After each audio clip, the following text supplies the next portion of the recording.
Sina terra firma big man Geo Chiu at veteranong si RR Pogoy sa 20-man, kasama po sila sa Gilas Pilipinas Pool para nga sa ika-4 na window ng FIBA World Cup Asian Qualifiers. Hindi na po bago para sa dalawa na maglaro po sa ating pambansang koponan. Dati po naglaro sa Gilas si Chiu, gaya po noong 2022 FIBA Asia Cup Qualifiers. Si Pogoy naman ay kumutawan na rin po ng ilang pong international tournament, gaya po ng FIBA World Cup noong pong 2019 at 2023. Kasama po sa pool pero sigurado pong hindi makakalaro sina Kentin Miliora Brown, Mike Phillips, Calvin Oftana at si Anje Kwame. Kasi po may mga injuries sina QMB at si Oftana, habang meron po namang mga commitments si Phillips at nasa labas ng bansa si Kwame. Puspusan po ngayon ang practice ng Gilas para nga maglaro ulit kontra Jordan sa August 28 at Iran sa August 30. Mas healthy at mas kumpiyansa lalaban po sa Asian Games sa susunod na buwan si Pinoy Paul Vaulter EJ Obiena. Pasok ang 30 anyos bilang defending gold medalist sa Asian. Mas preparado at focus daw siya, lalo ngayong wala siyang iniindang injuries. Mainit ang kampanya sa ngayon ni Obiena bilang paghahanda sa torneo.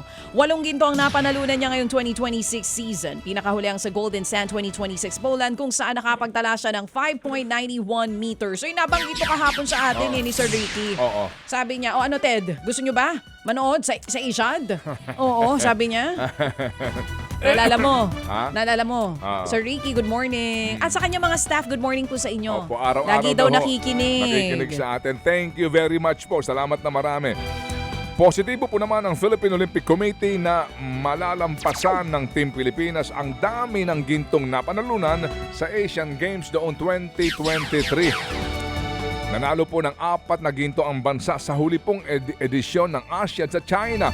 Tingin po mga kapatid ng ating mga sports officials, potensyal na magkaginto sa tennis, athletics, boxing, jiu-jitsu, weightlifting, gymnastics, swimming, beach volleyball at piko. Hindi kasama yung piko. Gaganapin po ang Asian Games sa Aichi Prefecture sa Japan on September.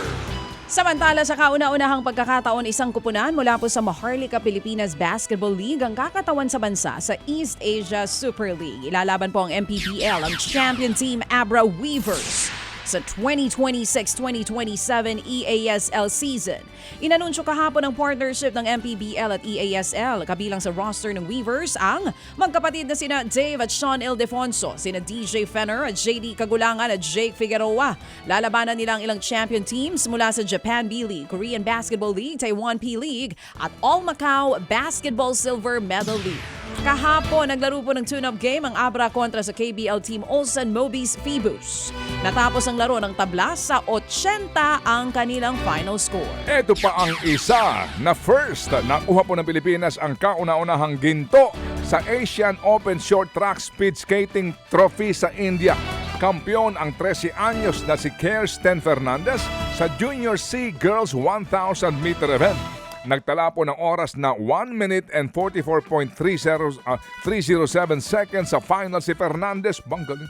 Para siyang